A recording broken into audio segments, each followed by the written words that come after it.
And it's going to take and now we're live. Hi, everybody. Happy Wednesday. Welcome to the Sisters Interview. My name is Ashaksi.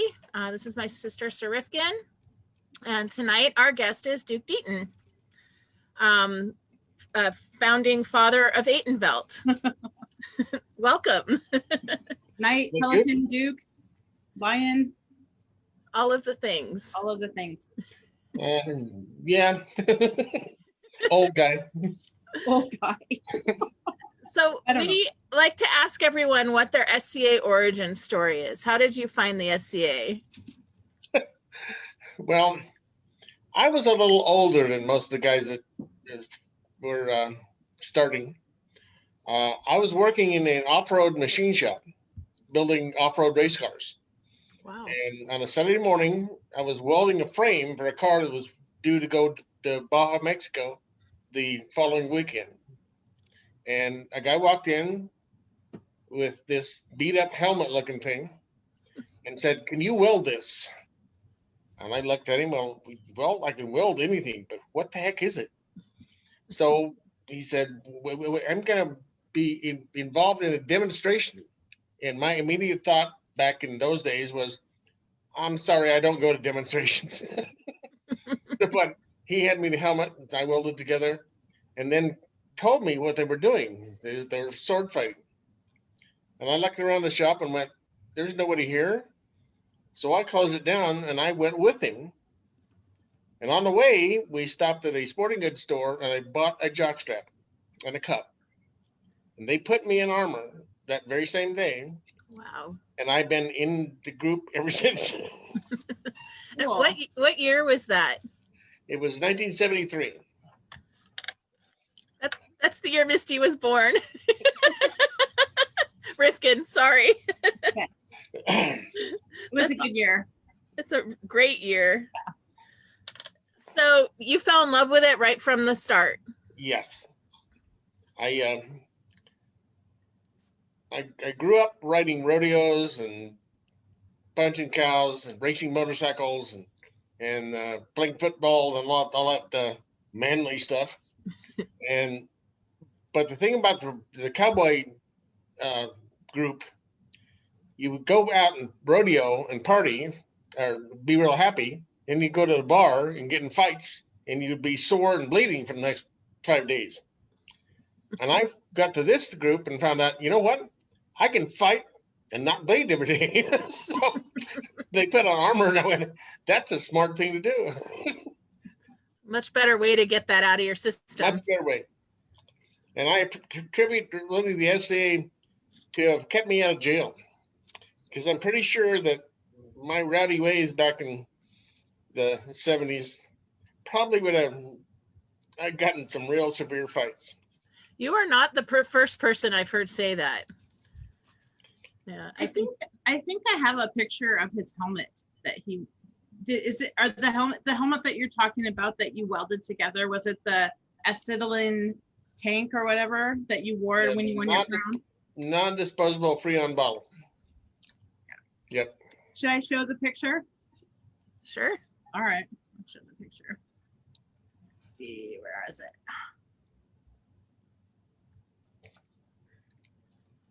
Yes, the black one? Yes. The one, yeah, in the middle. And how long did you wear that helm for? About 4.5 years. Wow. And is that blue one next to it also made from a tank? Yes, that is a disposable Freon tank. It's thinner. The one that you see there that I wore was so thick that we actually tested it with a .38 pistol. I shot it. Wow. It wouldn't go put a hole in it. So. Wow. That's insane. Weighed 12.5 pounds. Oh, that's awesome. I bet you had really strong neck muscles after that. I used to. Yeah. So tell us about how you learned to fight and who your mentors were. Well, the first people I actually met was Sir Ivanov von Schloss, who was a Roman. I learned some a little technique from him when I first went to the first demonstration. Then I went and I learned mass weapons from Dennis of the Titans. My speed and control learned from Duke Raynard of Foxmore and Count Jonathan Whitewolf. I met them within 2 weeks of joining the SCA, which is what it's one of my training methods. When you decide you want to fight in the SCA, you go and find the baddest people on the planet and fight them until you can beat them. Because when you beat them, nobody else can beat you. So it's a trial by fire. Like I said, I stepped in with both feet, knee deep, and I got the crap beat out of me. But it paid off. That's a tried and true method of getting better, is getting your butt kicked until you can kick their butts. Unless you can't handle butt kicking and you bail. That's true. That was me. So when go ahead. I've always said that the reason armor was developed was to cover up the spot that got bruised from last weekend. So when you started, how big was Aytonville? The tip of Alaska, the tip of Florida, both coasts, it went all the way. Wow. The east, the middle, and the west, or the west, were the only other groups. And because they didn't really want to get involved back then, we had everything else. Wow. It was the rest of the world. That's crazy. Yes. So when you reigned, that was all your territory? Yes. I had a Barney in Australia. I had a Barney on an aircraft carrier. And that was, when I think about it, that was the impetus to creating new kingdoms. Because I came to the conclusion after about half of my first reign that there's no way I could ever serve those people or even attend those people. So right then, that many years ago, I started the concept of we got to break this down. And my second reign, I created the first barony in Meridias, then turned it into a principality. In process of my predecessors, king said, "You're trying to give away our kingdom." I said, "No." Trying to make it manageable. I said, "Unless I win 2 or 3 lotteries, there's no way I can even go visit." So I think I have a picture of you at the Meridias when you were making the barony, but I'm not sure which picture it is. yes, it's Crowning Francois. Yeah. Maybe I'll just pull up the pictures, or Sure. do we want to hold off on the pictures? Let's pull them up and go through them, and then we can get back on track. Okay. All right. Obviously, this is not it.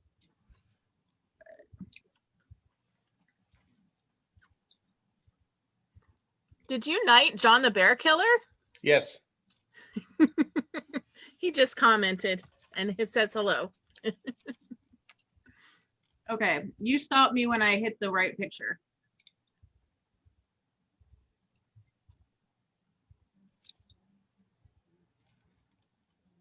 I know it's one of these. That's not it. Nope. No. It's a rather double right there. Oh, Go back. Back to Hey. this one or the next one? no next one. Okay. That was it.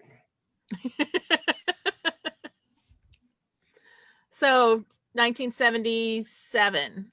Yes. My second reign. Wow. Wow.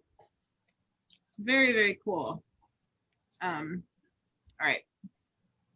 We can look through the pictures later, but Okay. well, we sort of skipped over you getting knighted. I'm assuming you got knighted before you reigned. Yes. Okay. And how long were you fighting before you got knighted? A year and a half. Year and a half. Wow, different era. Totally different era. I started winning tournaments and became prevalent in the king's eyes. So in order to have his army built, he said, come with me.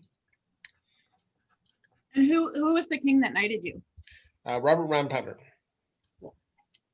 And did you have a knight? Were you ever squired to anyone? No. Okay. Cool. Was your knight? It seems like most of the knightings were a surprise back then and just done right away. Is that how yours was? Yes. There's a thing called they have the Knights of the Bath, which means the vigil and they go to court, and then there's the Knights of the Sword, which are knighted on the field when the king decides. Mm-hmm. And so you're a knight of the sword. I'm a knight of the sword. I had my son knighted on the field, so he's a knight of the sword. It's not that I don't believe in vigils, and it's not that I don't believe in ceremonies, but the ceremony is for your family. The knighting is for you. So I've always thought that they should knight you on the field, so you become a knight of the sword. And then before they put the belt on you, you serve a vigil and then have a formal occasion to actually tie it on. But you ought to get the award on the field with a sword in your hand.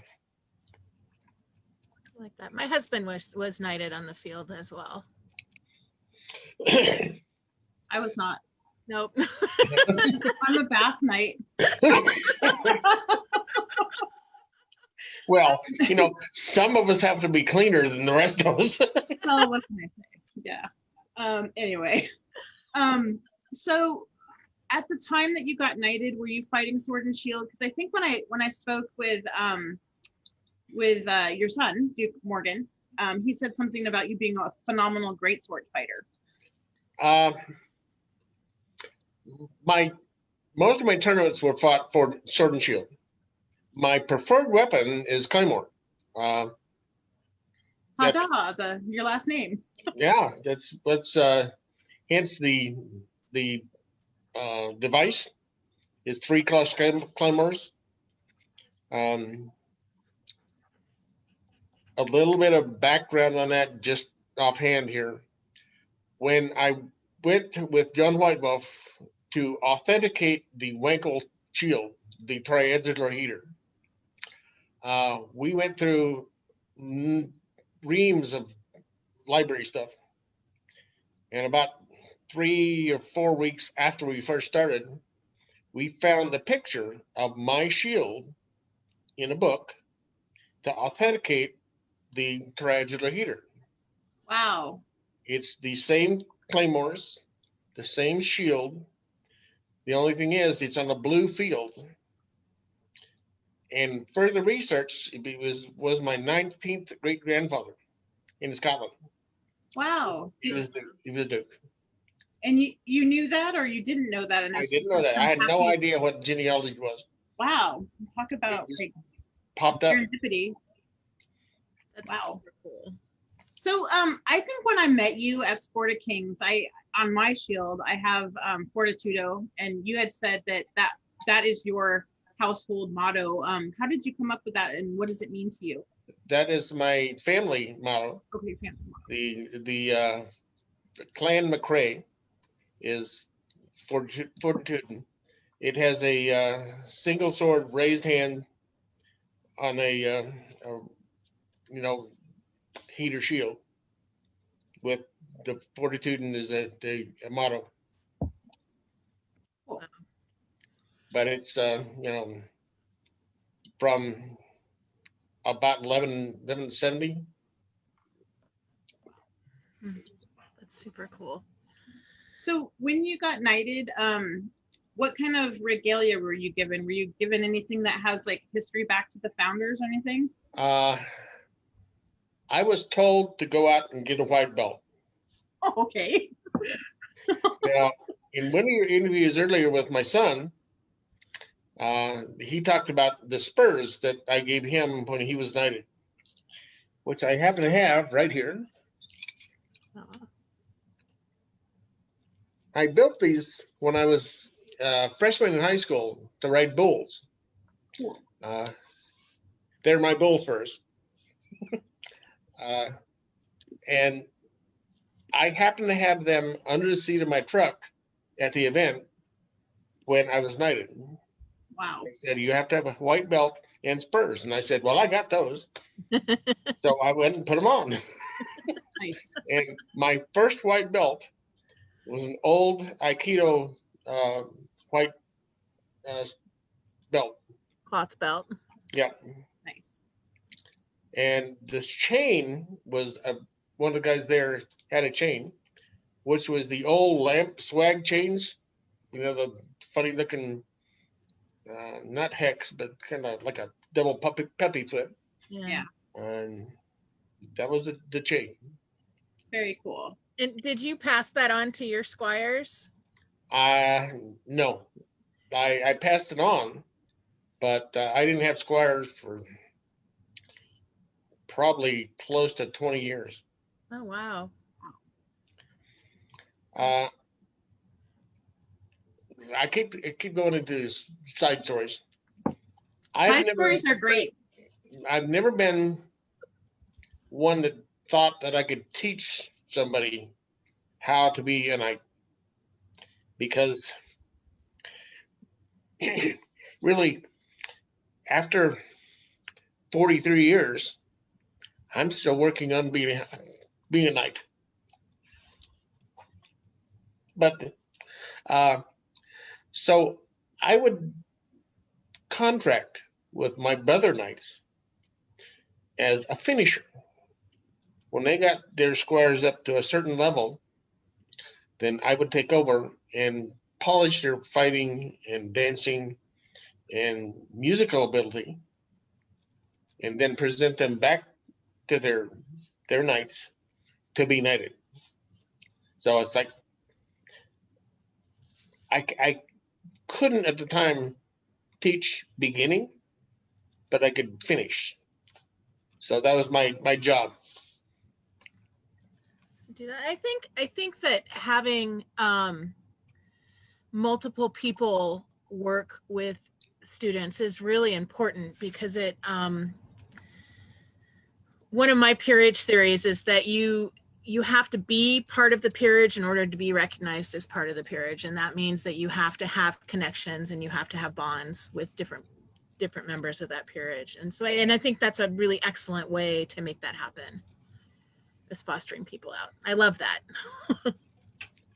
Well, I'm with you. I have used my ducal peerage immensely and probably obnoxiously, because I will go into a laurel circle, which I'm not one, and go, hey, see this? Look at this guy. Give the whole rundown, and then say thank you and walk out. And even the kings that were there would always look up and go, well, that's Deaton. You just be quiet.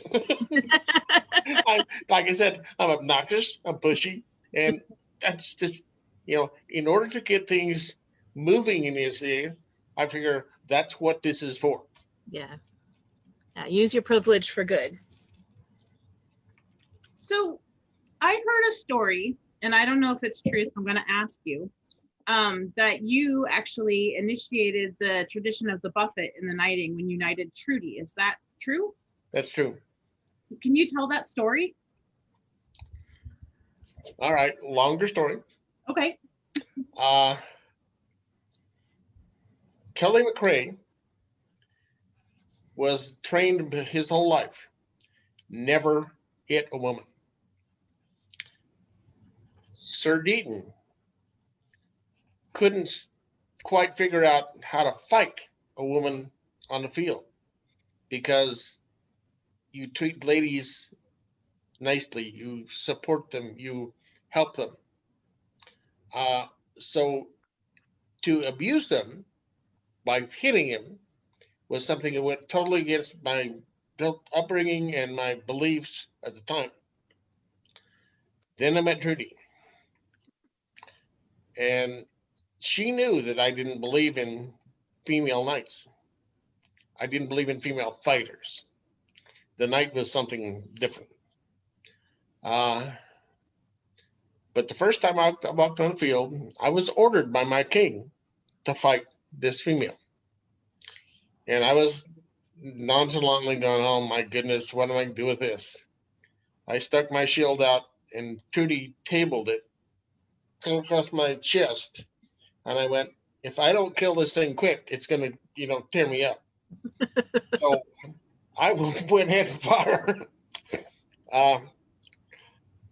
And then later, when all the knights got together and said, this is a very worthy candidate, would you consider it? And I went, I'm not standing here as Sir Deaton. I'm standing here as king. And the king cannot turn down a fighter of this quality fighting for our kingdom. So I said, yes, bring her forward. And in order to prove to everybody that Trudy was equal, and I asked her, I'm going to do to you something that's never been done before. I'm going to offer you knighthood. And then I'm going to punch you. Now, it didn't punch her in the face like they do now. I didn't power through her. But I hit her a good solid hit on the shoulder. And I said, now, I will make the statement. No one will ever hit you from now on unanswered without, without your brothers behind you. So let this be the last blow you receive unanswered. And I hit her.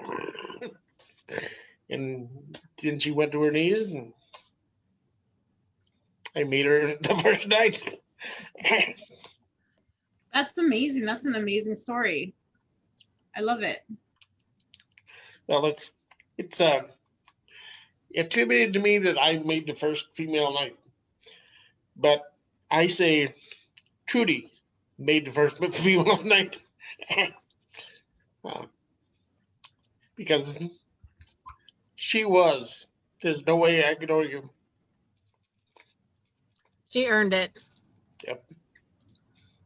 Super cool. Now, just because she was a friend of mine's wife, and she and I hung out together outside the SCA, we would sit down shoulder to shoulder and knit chainmail. Had nothing to do with the fact that Trudy made it. She is who she is.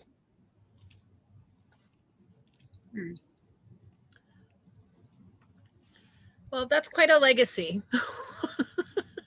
It certainly is. I was there any backlash from any of the other kingdoms or anything like that? They didn't dare. I'm super egotistical in the fact that at that point in time in the SCA, Aidenville was the baddest group on the field that there was. And I always put that to word. I will take any first-year fighter in Aidenville and put 100 of them on the field against 100 of anybody else, and we'll beat your ass. So it's like I said, ego, bravado, mouth. And I figured, what's the worst that could happen? We get beaten. But we work. So. Cool. So because you reigned so early in the history of the Kingdom of Aidenville, I'm sure there's a bunch of traditions. Yeah. in Atenvelt that you had a hand in developing. Can you talk about some of those?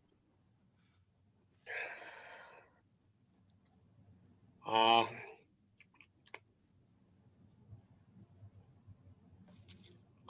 not sure. Or some that you're the most proud of? Well, that'd be, you're taxing my memory. Oh, I'm sorry. Well, I think the Buffett story was great. I mean, now that's in every kingdom. So I think that's amazing that is the origin. And it, to me, that gives it a lot more meaning. Well, there's some of the traditions as far as the crown goes. The 10-foot radius around the crown. That was the length of a pike. And if you get within that 10-foot radius, you should kneel to acknowledge the crown, not the king, but the crown. The positioning of the thrones to, kingdom, principality, baronies was one of the traditions started because nobody's hiding the crown except the prince and princess, and then it goes down to the principalities, and then it goes down to the baronies.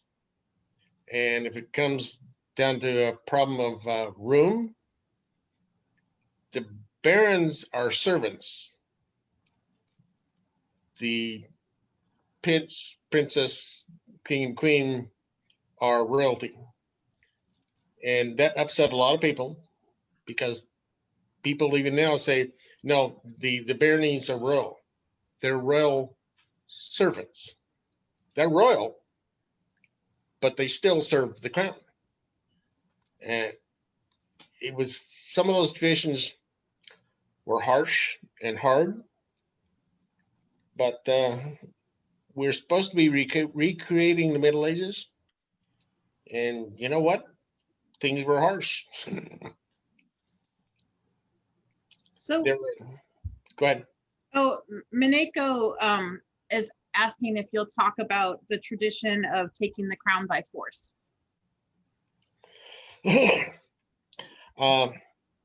That came about the first time Atenvelt was a kingdom, because the crown came from the west, and I don't remember the exact timing, but for some reason the Western king couldn't be on time. So our first king looked around and said, guess what? It's mine. And I have the right. And I crowned myself king. So that stuck. I mean, it's done that way. We crown our kings that way. We crown our dukes that way. The prince and princess, depending on the crown, can get handed the crown, but they don't have it put on them. They put it on themselves, and that's one of the traditions that was always existed in Atenvelt. Because when you win the title, you win the crown, it's yours. Cool. Very interesting.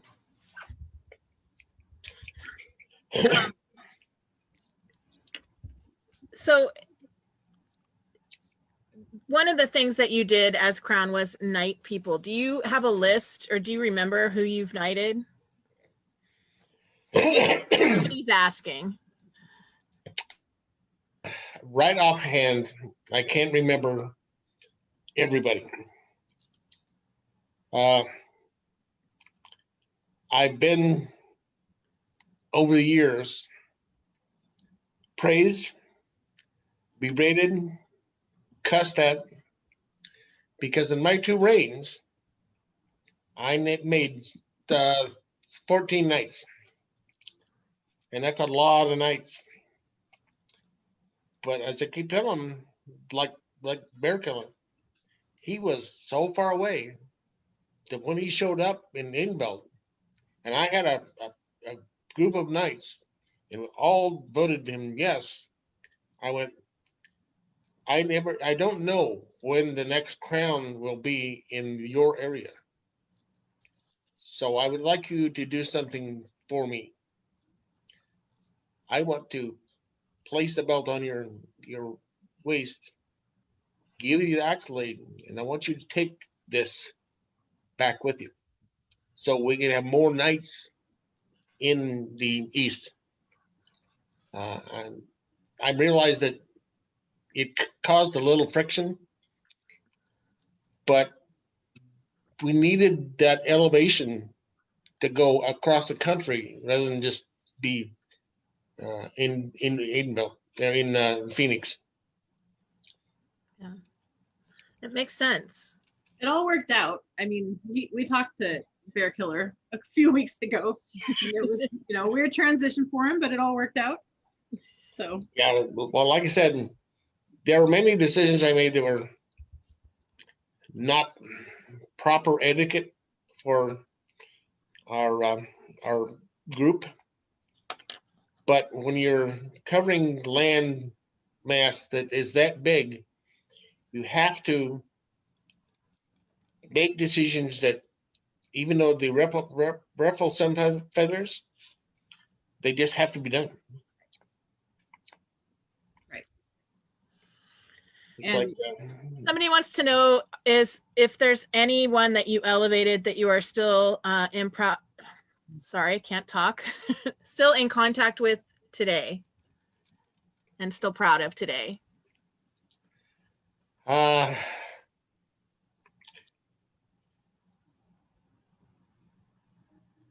2 of them are dead, which, as a matter of fact, if you see this cane behind me, it's got a purple piece of cloth tied to it, and that is a cloth cut off of Count Sir Theo's barrel shroud when we put him in the ground. And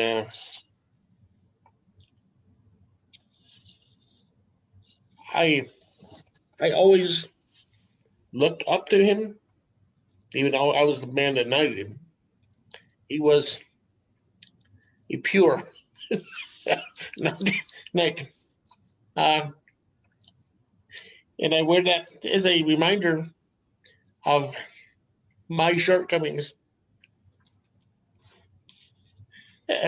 Excuse me, I get a little choked up about him.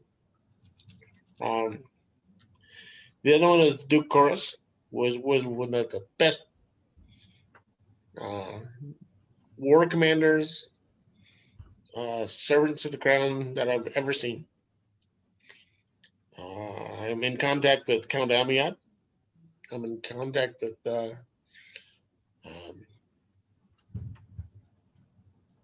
a couple of other ones, but it's like when you call your brother knight's brother or sister,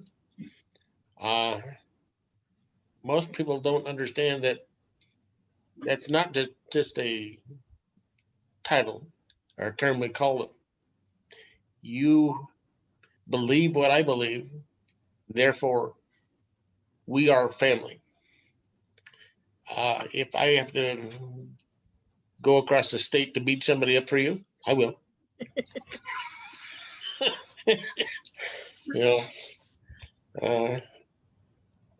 Now at 72 years old and the kind of slow old cudger that I am, I can't beat him up quite as fast, but I'll get there.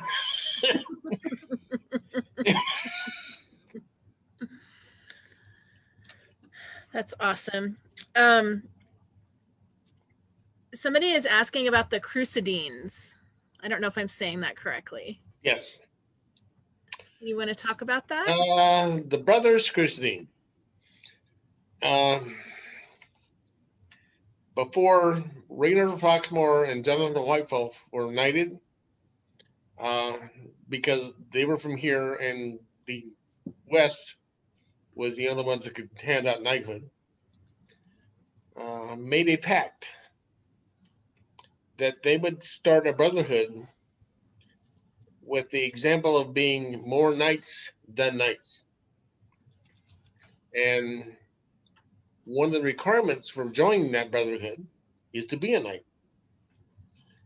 So there was John, Rick,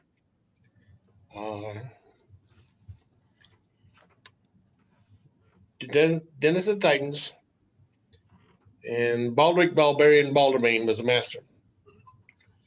And then me. Not that name. So we became the brothers Crucidine. We've now got 19, all of them knights. Out of that 19, 9 of them are dukes. Wow. It's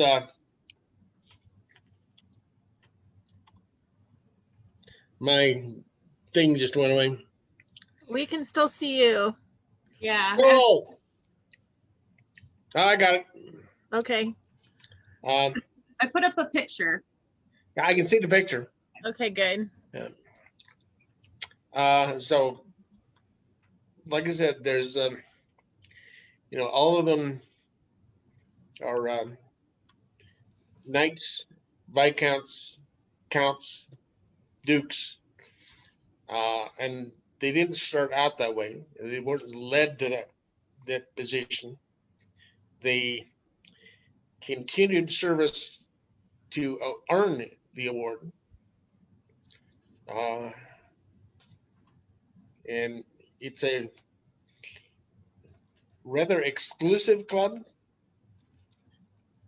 and it's not that we hold ourselves to be better or as better than anybody else, but we strive to be. And that was the whole impetus to that group. Best on the field, best in court, best in service. And that group sort of has become a cornerstone of Atenvelt culture. I'm Yes. guessing. Yeah. Well, like I said, you figured as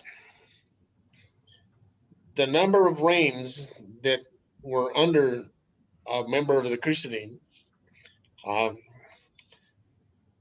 I did it twice. Rainer did it twice. Ahmed did it once. Justin did it once. Terlan did it 6 times. So there's been a Crucidine either on the throne or standing next to the throne for just about 40 years. Wow. That's So I'm gonna share another picture, and this is you, right? That's me. And that's Trudy in the background. And so the Crucidine, the Order of the Crucidine, is it the Order of the Crucidine? Yes. It goes way back because you're already wearing the red and white, right? Yes. It's amazing. Yeah, like I said, since just before I was knighted, Wow. which was 44 years ago, Wow. I've had that on. I'm not wearing one right now, which is amazing for me. But All right, let's stop the share. the other thing is, when there's 2 or 3 of you on the field, all Crucidines, all wearing the same red and white, and you're standing amidst 300 fighters at a battle, when the opposing army looks over and go, there they are. They know you're there. And it's something to be proud of that you're a target, because the number of off I can't say offhanded charges and things that I've been responsible for winning because I was wearing that tunic. I didn't swing a sword, but the focus would all go on me, and the other part of the army would come in and wipe them out. So it's when you place yourself as a target on a battlefield, it's scary. I wonder how much influence the Order of the Crucidine has had on other orders and other kingdoms, like the Archon Angels and I don't know, like some of those ones that also have similar standards and visions, right? Well, like I say, over the last 40 years, either myself or my brothers have been contacted by numerous groups that wanted to know what our charter was, how to make a charter, how to not really register, because we can't register a device, especially the cross. Right. So it's registered as a badge, and in order for them to create a group with a registered, recognizable emblem, we had to show them or guide them in the ways to get around the Herald's office. The Herald's office and I have been at odds for about 45 years. I have nothing but admiration for the work they do, and what they do has to be done. There was no way we could keep track of anybody without the Heralds. But like my device, like I said, it's on that triangular heater. That is part of my device. But the Herald's office puts it on a regular heater, which distorts my claymores. And I've been in contact and arguments. I said, I don't care if you put my device on another heater. My device is that triangular shaped thing. It's been an ongoing funny battle. It now doesn't break my heart because this is recognizable no matter what. But it's something for me to break the tension with, to jump up and start screaming about, you guys don't know how to draw pictures. I just always say, like, I'll just take artistic license with it later. That's my answer. Yeah. And I battled for years trying to get, because the culture that we do isn't Western, and I finally found a herald that was magic, and she passed the devices that we'd been using for years. She passed our names, and I am forever grateful, because I didn't think it would ever be something that we would be able to get done, but we're all legal now. It's kind of miraculous. Well, 4 weeks after I got in the SCA, 4 whole weeks, I went with Jonathan White Wolf to Joseph of Loxley's house, who is the Society Laurel King at Arms. And I sat down and drew that picture, and I kind of like this. And he went, okay. And that was it. Done. My application was a little picture drawn on a napkin. Easy peasy. Yep. But of course, back then there was only about 15 registered devices. So. Wow. So, you reigned twice. Was that a decision on your part to just reign twice? Yes. And why was that? it was considered to be bad form and obnoxious to reign more than twice. Because once you reached the level of Duke, you couldn't go any higher. There's no reason for you to take up the space of being king. You could still serve the kingdom as a Duke. Let somebody else be king. So, again, sidebar. I was the enforcer. I had the church strawberry leaves. I had used what they called ducal prerogative, which meant that up until halfway through a list, I could enter the list. Up until the semifinals, I could withdraw from a list. And I'm not saying that anybody ever asked me, but if a crown was concerned about the prowess, shall we say, of anybody that entered the list, they would call the services of the dukes to go out and comb the list. Now, I don't think it was dishonorable, because I figure if you're king, you have to beat everybody present to be king. You have to be the winner. And if I can take you out, you're not good enough. So, like I said, in probably close to 19 lists after my last reign, I was the enforcer. So, do I get jealous about the Super Duke title? A little. Do I think that I could have done it? Yes, I do.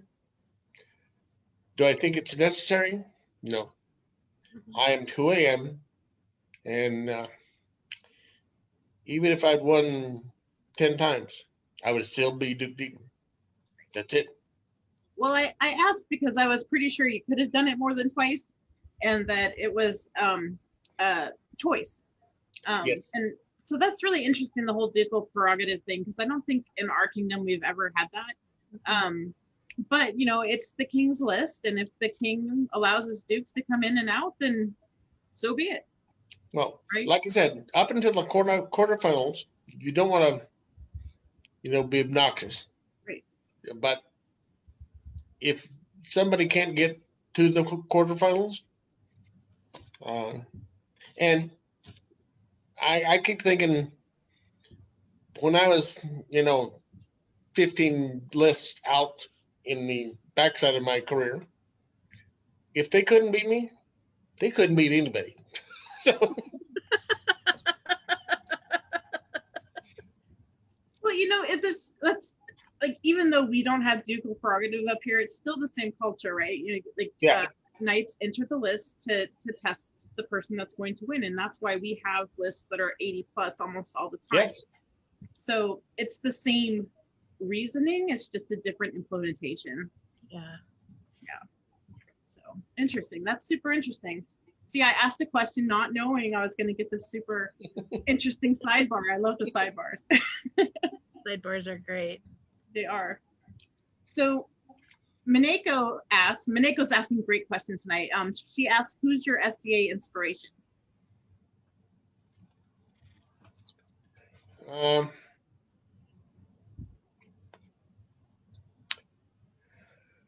I guess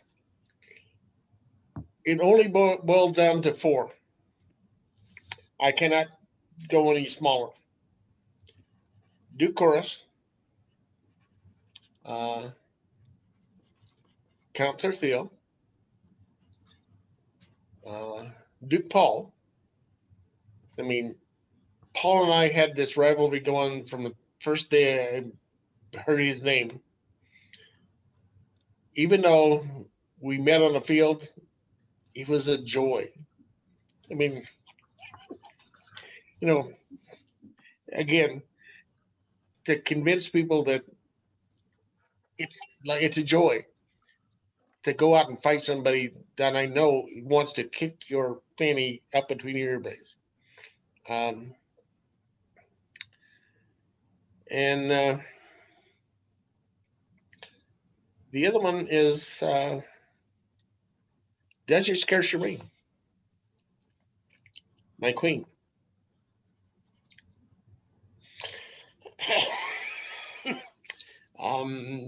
The inspirations that she gave me, I mean, taking a redneck country boy from rodeos to being a respected king was something that was not easy.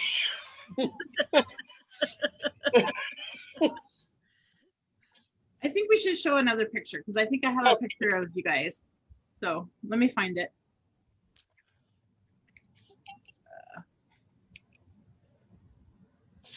All right. I think that's it.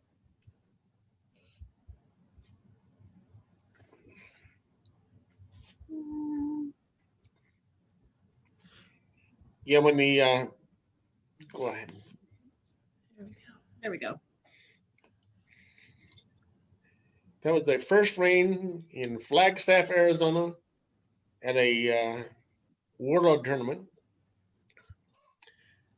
The reason I'm wearing the Levi's cowboy boots and that tunic is because I had been marshaling the entire tournament in the rain because we didn't stop for anything. And my other tunic was so wet that it was just hanging all over. So I had to change. What a beautiful couple. Yeah. I think I there's think some, so. yeah, I think there's some more. Let me see if I can just That's this tunic. Do you want to talk about the tunic? Yeah, let me see if I can find my glasses.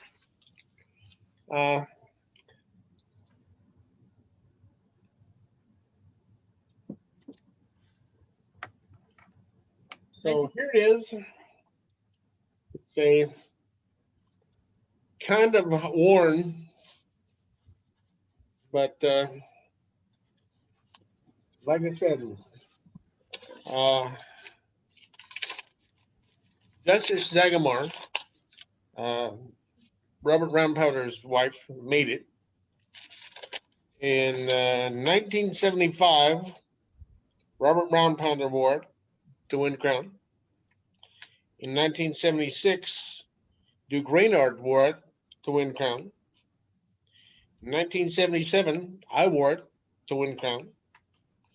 In 1979, Count Sir Theo Meiternwood wore it to win the Aidenveld crown. In 1979, Duke Corus Matterhound won it to win the Aidenveld crown. Duke Aaron Graves wore it in 70 or 88. In 2004, Duke Flavian wore it. In 2007, Duke Morgan wore it. And in 2016, Count Kjartan wore it. Kjartan's the only one that didn't wear it for Aidenveld, but I figured that anybody with as much honor as he had ought to deserve to wear it. But like I said, that's from 75 to now. It's an old tunic. And 2, 4, 6, 7, 8, 9, 10, 12, 14 reigns. Wow. And they told us when we joined the SCA that we couldn't use magic. So I never thought that this was magic, but it was affirmation of skill. And yeah, why do I still have it? Because I won't let it go. I'm amazed that it's held together that long. That's impressive. That thing has been, in the early days, it was worn all the time. There was, you wore it to to revels, you wore it to events, you wore it to wars, you just wore it. And like I said, now it's just, I can grab a hold of it and still not tear it. It is tough, Wow. but it's what I consider to be a relic of honor from the Kingdom from the NCA. So at next Australia War, when we have one, I want to build a display case and display it at the front gate as this thing was old and honorable. That is super cool. Are you the keeper? Do you decide who gets to wear it? Yes. Okay. Super cool. Wow. So many good stories. As a seamstress who sews for a lot of fighters and people who sit the throne, that's a pretty cool thing to have something that she made be honored like that. It makes me a little teary. I think it's wonderful. Well, Sakura Sagamar died of brain cancer, so we keep it around not only to honor the fighters that have worn it, but a Queen of England. And now I am crying.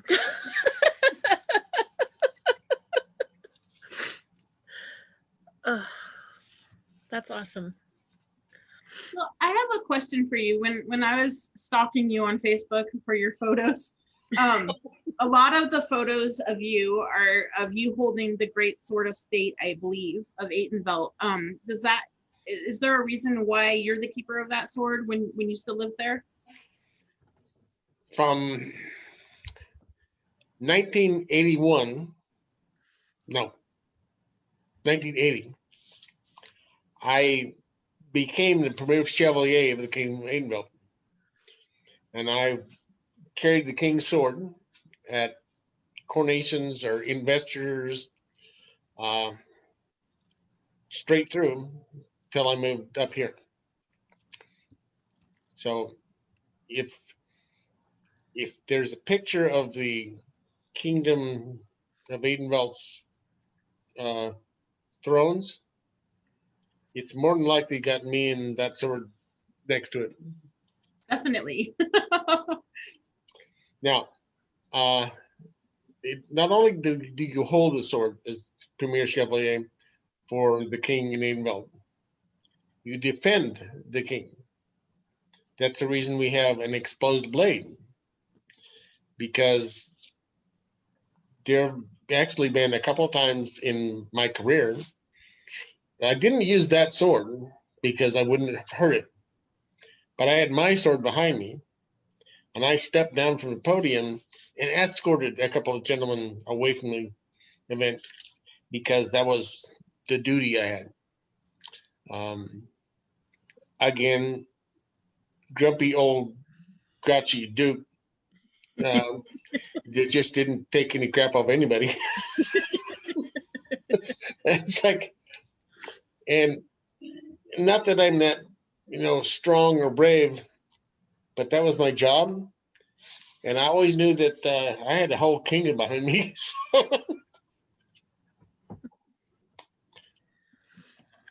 So someone had asked earlier about what happened to the old sort of state of Atenvelt, and I guess now's a good time to ask that question.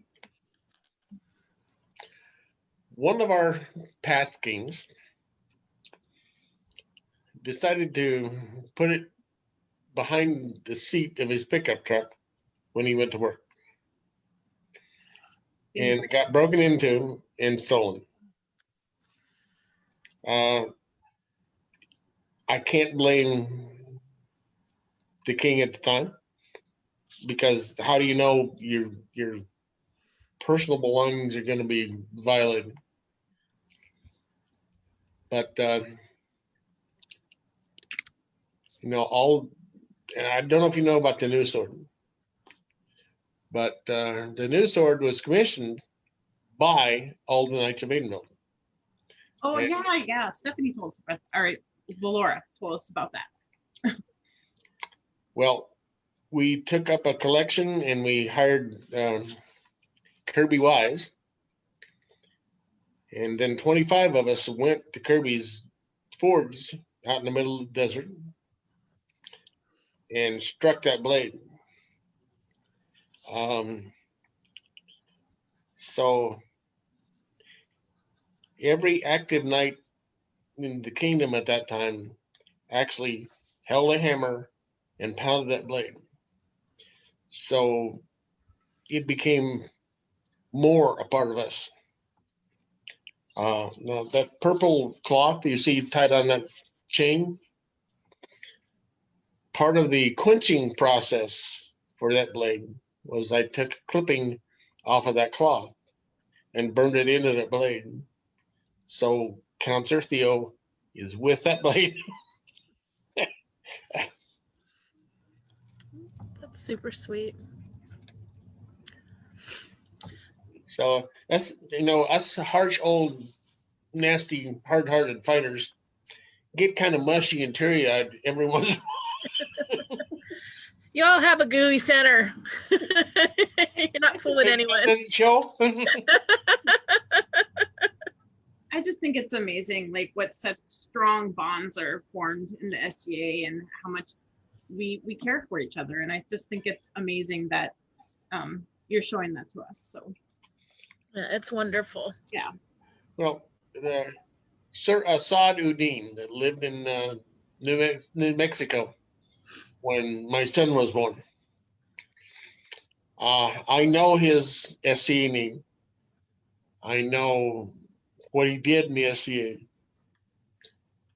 I made him a godfather to my son because I made the statement, if anything ever happens to me, I hope he will take my son. And after making that statement, I realized that I just pledged my son's welfare to a man that I didn't know his real name. I knew who he was.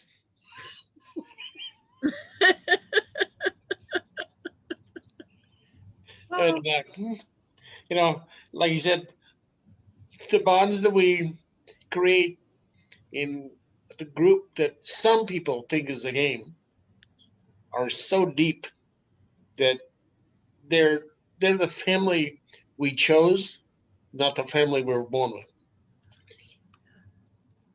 Everybody in this group, I chose.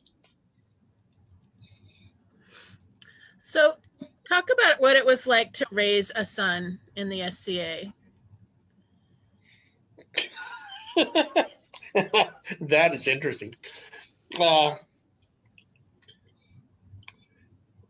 To raise a pompous, arrogant, know-it-all, extremely genius son that was a Renaissance man when he first walked, who can do anything probably better than I ever could,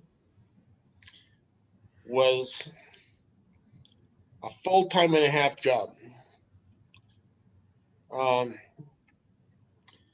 Because at no time could I take a break, because when he wasn't actually asking me questions, I would be planning on answering questions that I was hoping were going to come up. Keeping him occupied wasn't real hard because I had the SCA to fall back on. The SCA was my assistant guide. On the other hand, I did all the physical things, teaching how to ride motorcycles, how to build race cars, how to do all the hunting and fishing and all that stuff that people quote as manly. And I don't think of manly, it's just the things that I did. But learning how to talk to people, learning how to study books, learning how to interact with society, learning how to be a gentleman was all his mother. But we had even though we got divorced, we always made the decision that he's number one. Whatever he needs is what he gets. And I sometimes am amazed because I can see the reflection of his mother in him. When I sit at the end of a table and see him teach somebody, teach his kids or teach people that are 50 years old about history and things that are just, far beyond my comprehension. I can see the expressions of his mother's face, and I maybe it's just me, but I see a glow of intelligence just all around him. So raising him in the SCA, like I said, was a time and a half job because he demanded so much, but he delivered so much. And the man he is now, I mean, were I to sit down and for 6 months write out what my order would be, I couldn't be better. So enough praising my son. I think the last picture I shared, we didn't talk about it, but I think it's a picture of when he won his maybe first crown. Let's go back to it. Whoops.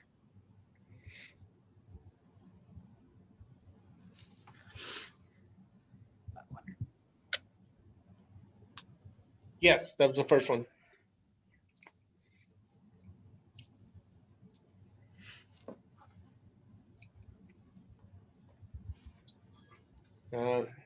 Sorry.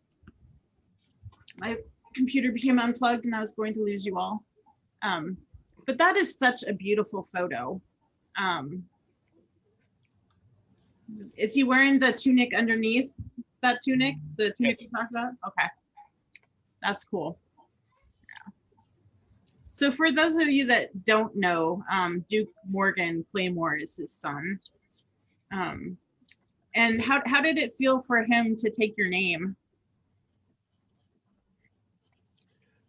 On my account, Yeah. the level of pride was right next to opening a bottle of champagne. I mean, I just overflowed. Super cool. I mean, Sorry. to me, to have him show such respect for me for what I've done was just unbelievable. So when I had him on, we talked quite a bit about youth combat and the development of youth combat in Adenville. Would you mind talking from your perspective of how that was developed and how you guys put that together? Okay. Well,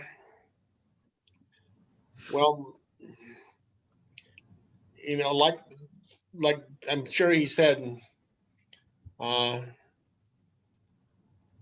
kids were running around the Adenville battlefield, and there were foam swords, not the way they were modified later, but little replica swords.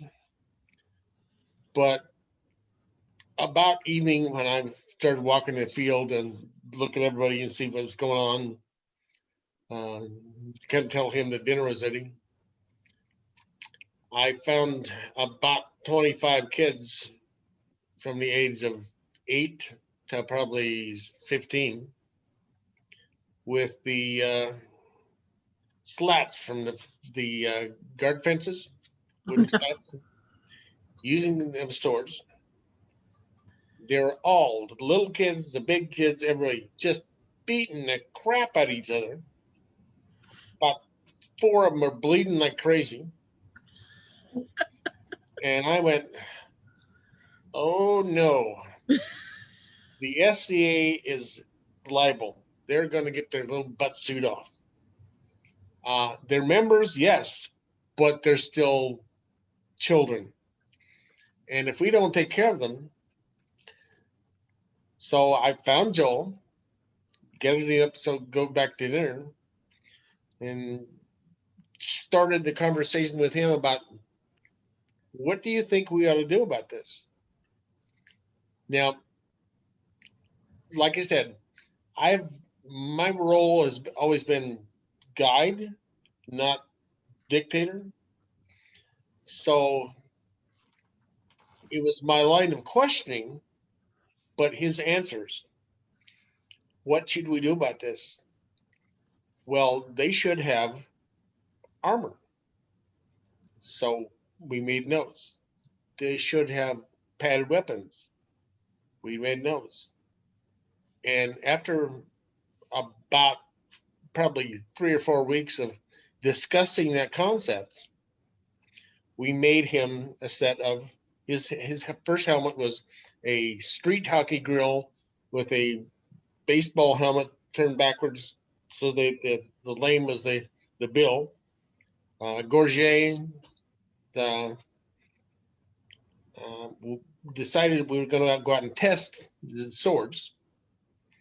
And what I would do is when we finally built the swords with which was insulation foam for plumbing, for cold weather plumbing, around a particular type of PVC tubing, so you couldn't break it.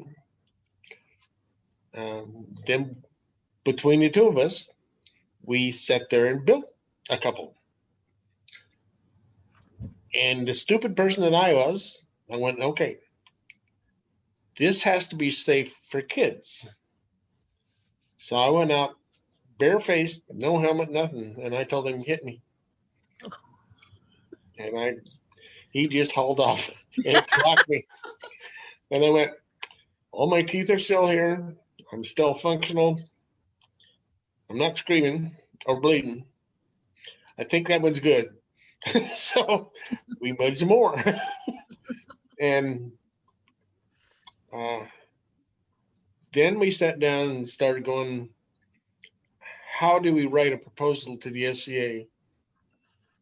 And I modeled the proposal that later Joel went and presented to Crucidines, because I'm dyslexic. I can't spell to save my butt.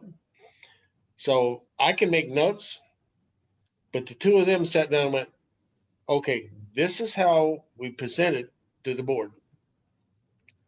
And it was written on the same format is how do you start a shire? So the field construction and everything was stepped down for youth. The training programs of the marshals and the heralds and all of the youth were the whole thing was designed for the youth to run an entire event by themselves. Wow. With no adults in supervision. They could be present or they could give guides, but everything was run by the kids themselves. So everything had to be written to cover all the mistakes that could be made. And he and I spent hours going over what to do. And then about half of it, he came up with himself because he was a kid, and I'm just an old fighter. I'm bigger than a stick. You hit her harder. Was the way I. And then, like I said, went to sit down with Crucidines and translated it all to things that could be deciphered and made legal. And I still have a copy of the original petition that was signed by the board. So, Wow. Super cool. So a lot of the things that we've talked about tonight, you've talked about as sort of like your ducal duties, but you're also a pelican. How do you mesh, like, do you see any kind of difference between your duties, like as a pelican as compared to a duke, or?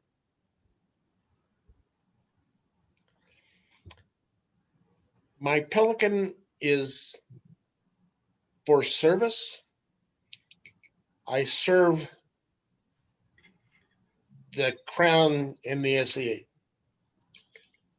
My ducal cornet, I defend and protect the SCA, no matter pelican, laurel, whatever. It's all in an umbrella beneath the ducal mantle. And like in the knight's belt and chain encompasses all of those. I feel a knight serves, defends, does arcs. He does everything that is required of an individual, male or female, makes no difference. If there's something needed in the SC, a knight should either be able to do it or find somebody that can. It's a different level of service. And that's the way I break up the pelican, the ducal, the knight.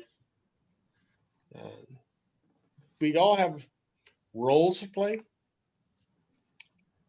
And the ducal just fills in all the rest of them.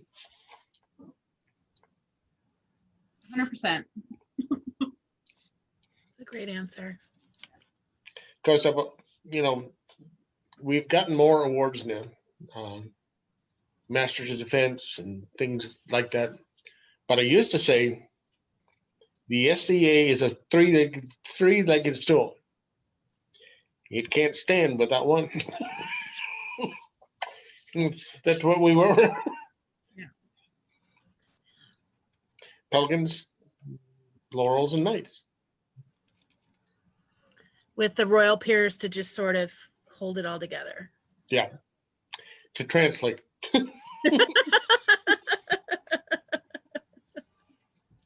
Now we're a four-legged stool. Yep. Number 4. But so I figured the next thing to come along is rockers. Because we're all getting old. Yeah. As a matter of fact, I've been thinking about creating a new award myself. Yeah. Well, the Order of the Oaf stands for old, fat, and slow.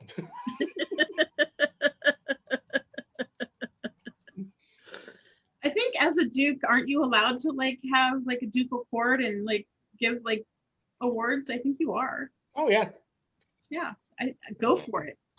I have a duchy. I have land. I mean, Yeah. mostly they let me have the land and stuff to keep me away. Let's give him something to do to keep him out of our hair. Keep you busy. So I'm gonna give you one more of Mineko's questions because she's asking really good ones tonight. She says, as a knight and a king who ascended to both posts during the earlier years of the society, what are your thoughts about the Masters of Arms and how it has evolved over the years? That is a very touchy subject. Oh. And that's not from Mineko. It's totally from Mineko. Throwing her under the bus. That's not what it says on my Oh, it's not from Mineko. I'm sorry. It's from Michael. Sorry, Mineko. I can't read. You're right. Well, you have the right to refuse any question if you don't want to talk about it. The only thing I can really say about this without seeming to be too laurels swear fealty to the crown. Knights swear fealty to the crown. Pelicans swear fealty to the crown. Masters of Arms, no. So even though I feel that masters and knights are equal on the field, in the courts, they're not in my eyes because they don't swear fealty. That's a level you have to attain on your own with your own heart. And when they choose not to do that, to me, it's like playing a game with one rule missing. I hate to offend them. Yeah. Like I said, I accept them. I've got many, many friends that are masters. And I will accept them in circles. We talk about it and all that stuff. But until they bend their knee to my king, they're not the same.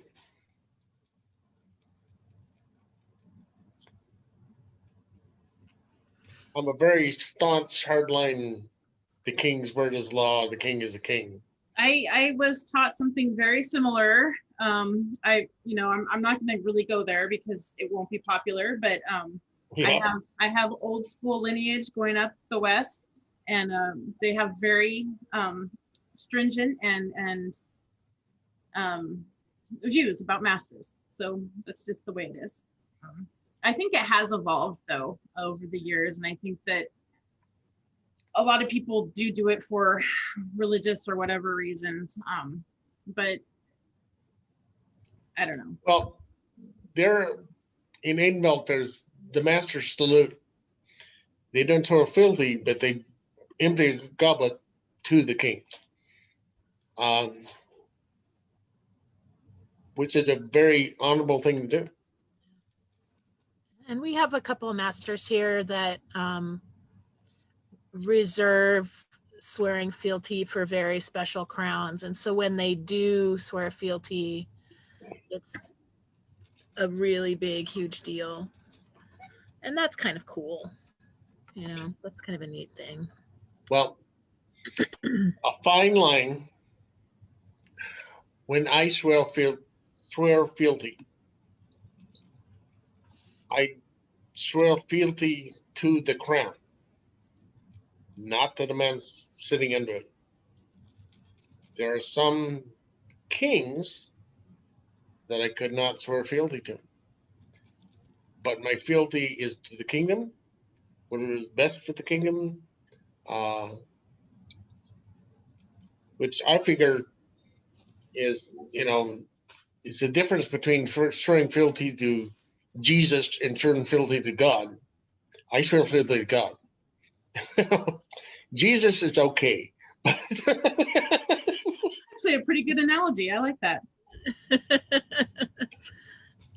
Yeah. I feel the same. Yeah. Yeah.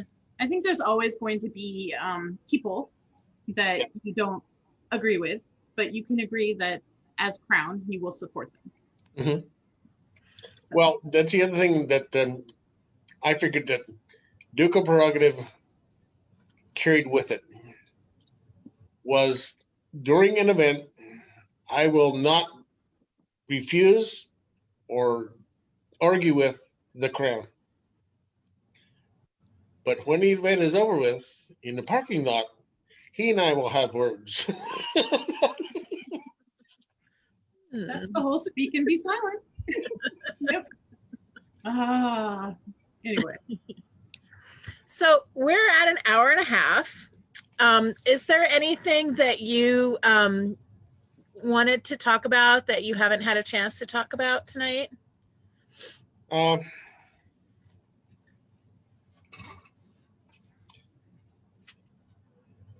Please, people, remember and get back to work on it. Include the youth. Do things for them. As I told my brother knights when my son was younger, when they would berate me and pick on me, that what's the matter? You're afraid to come out and fight with us. You get to stay there with the kids. And I kept telling them, look, in 4 more years, I'm going to be surrounded by all these young fighters, and they're going to kick your ass. If somebody doesn't show them how, they'll never learn. So, And this is the future, and if they're not having fun at events, they're not going to come back. Yeah. I mean, Super important. you stop and look. If disease is not counting, 10 years from now, if the only people that show up at an event are in wheelchairs, it's not going to be that much fun. Nope. The fighting is going to be a little bit off. I still plan on swinging a sword in a wheelchair or not, but I won't be quite as fast. We're going to do wheelchair jousting. It's going to be epic. We're going to make special wheelchairs that go really fast. Well, Trudy, dear sweet Trudy, I made her when she got her back broke. I made her a walker with thrusting tips, so she could go on the field and rock that thing out. Still have a weapon. Love it. I love it. That's great. So, do we want to wrap up with the final questions? Sure. We can do that. Okay. If you could fight anyone in the world, who would it be?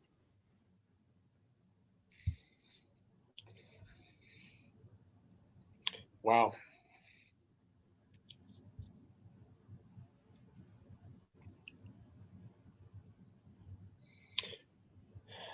Well, I've already fought Tarragon. I fought Sean. Probably one of the things that would thrill me the most is if I was in good enough shape to walk on a field against the Bellatrix boys. I mean, I haven't really watched them fight that much. I've watched them on the field, and I've been really impressed. But to actually cross swords with the sons of legends, it's like the benediction to my fighting career. Cool. Great answer. Who would you like to see reign in your kingdom? And you can do Atenville or Ontier, it doesn't matter, whichever one.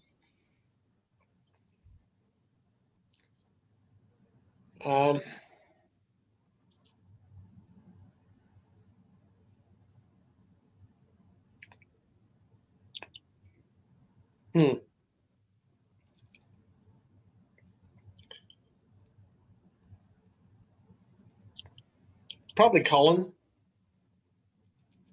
Sure, Colin.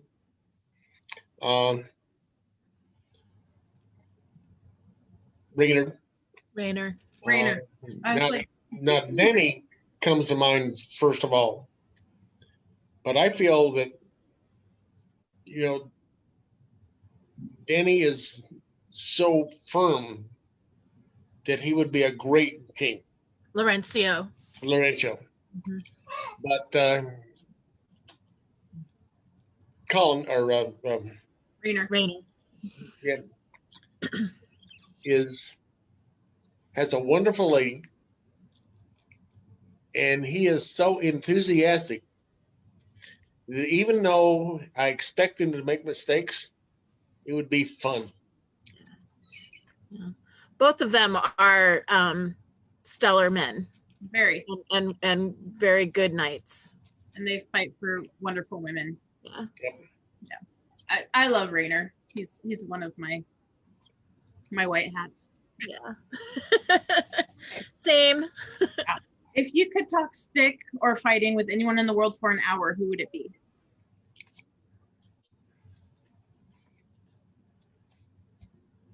Living, whoever. Somebody said William Marshall once. So Achilles, to learn how to fight so freely and without fear, and to develop techniques as you go is something that I would just dearly love to learn.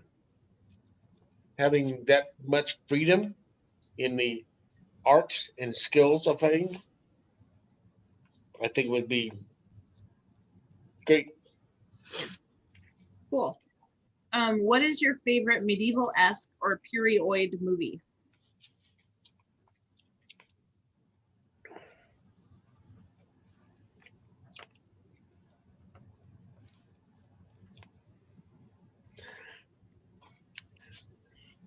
Well, when I first got in the SCA, the entire kingdom that was present went to SRP and saw a private showing on private property of Camelot in costume, outside, all, and it may not be my favorite movie of all time, but the atmosphere of remembering that experience is just magical. Yeah, super fun experience. We need to do more of that kind of stuff. Yeah, for sure. It's But funny, the things that we used to do that are just kind of, okay, another sideline. Yes. Sorry for bringing this up. Count Dennis and the Titans and I fought in the final rounds of Crown Tournament. And in the beginning of the tournament, we knew it was going to be the two of us in the end. So at the final round, Dennis walked on the field and started screaming that he was leading Muhammad Ali-esque speech. I'm the biggest, the baddest. I won't kick anybody.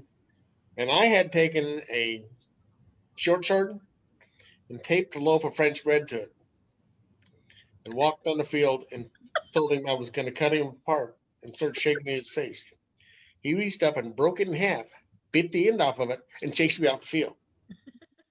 Now, this is in the finals, the two guys that are in the finals. And then we went off the side of the thing, begged the boon of the crown to give us 5 minutes.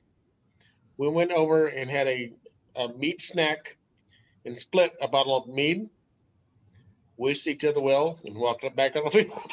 It's like we knew one of us was going to become king. We didn't care because it was brothers. So, okay. If you could add or subtract a rule to the rules of the list, what would it be?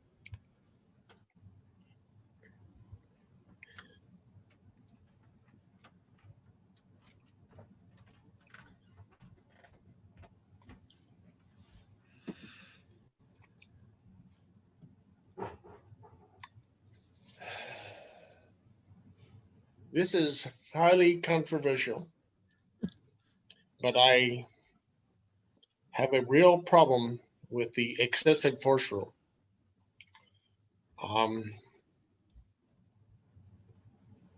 Example, you hit somebody 3 times, they say light, light, light. 4th time, they say that was too hard. So, in order to compensate for that in Aidenveld, I made a rule that we don't have an excessive force rule. We have a sufficient force rule. Meaning, if you have to wake him up and tell him he's dead, this is sufficient. So, you pay your money, you wear armor, you know it's a dangerous sport. You can make agreements between the two of you, like, if one guy can't hit as hard as you do, you agree to be gentlemanly when you make a fight on the field. But to walk on the field and claim they cheated by saying, "Oh, that was too hard," that just irks me. It's a weird one. Okay.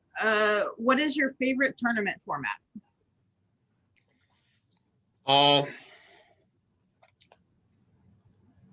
7-weapon double elimination tournament. Full bear pit type tear down.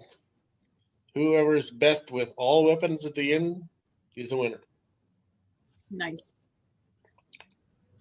Sounds like a fun day. What's your favorite event?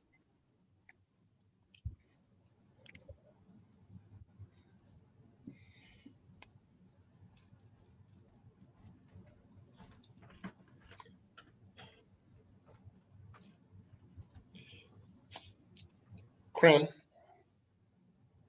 Crown. Just, I mean, no matter who wins, loses, as long as it's a clean list, the joy of watching somebody be the best and getting rewarded with a job that lasts for 6 months, I think is what the SE is about. I'm a big fan of Crown too. So. If you could have any helmet, regardless of cost, what kind would it be?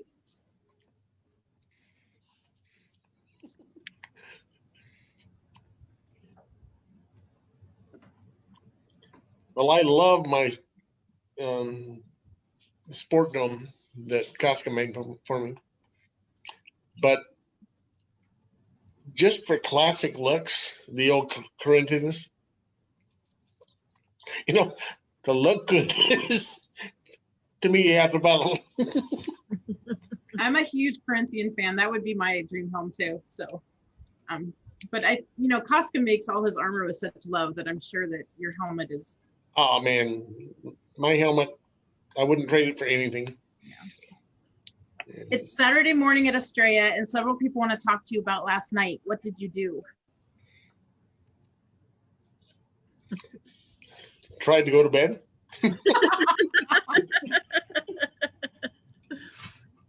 Okay. All right. Who is your favorite fight ever?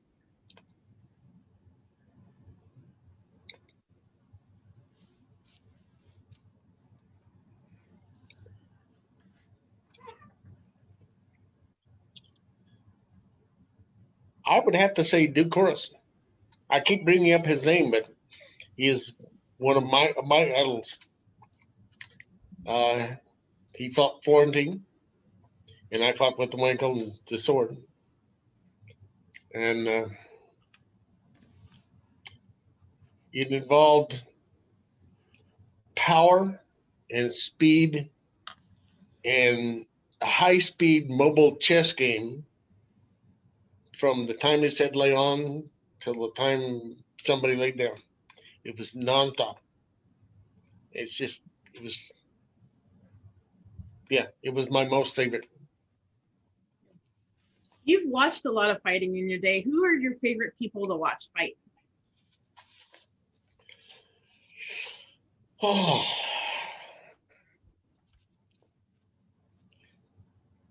I love to watch Duke Deaton because he's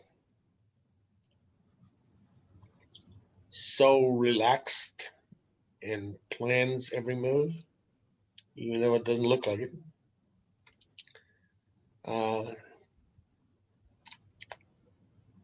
Duke Morgan, my son, because of, again, the relaxed look, the fight is laid out in his mind before it even starts. I mean, and his knowledge of fighting is beyond belief. And Duke Deaton. Now he and I have had a few fights that I won't get into, but even though he is a reactive fighter, a counter shooter, the accuracy and the speed with which he returns your shots, not counting, but just watching him, it's almost like he's baiting his opponent to do something stupid. They do. I do. Okay, and then our very last question. Who is the cleanest fighter in your kingdom?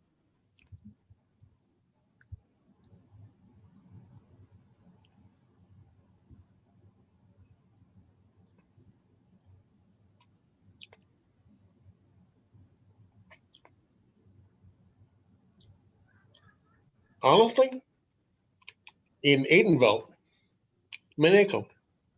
Minako. She may not win all the time, but I never see her doing anything wrong. I've always been impressed when I've watched her fight. She's fierce. Yep. Sorry, Minako. I didn't mean to throw you on the bus earlier. Well, I did, but it was a mistake. Okay, my screen went blank again. Okay, well, we're almost done anyway. I just want to say to you, thank you so much for agreeing to do this. This has been wonderful. Listening to your stories has been amazing. Thank you so much. Well, thank you both. Thank you. You're good? Yeah. Oh, and thanks everybody else. Next week we are talking to your Alfred. So that'll be super cool. He's an old time Ontier. Still plays, and he's a really super great guy, so that'll be a really fun night too. So thanks everyone for joining us, and we'll see you next week. Thanks. Good night. Good night.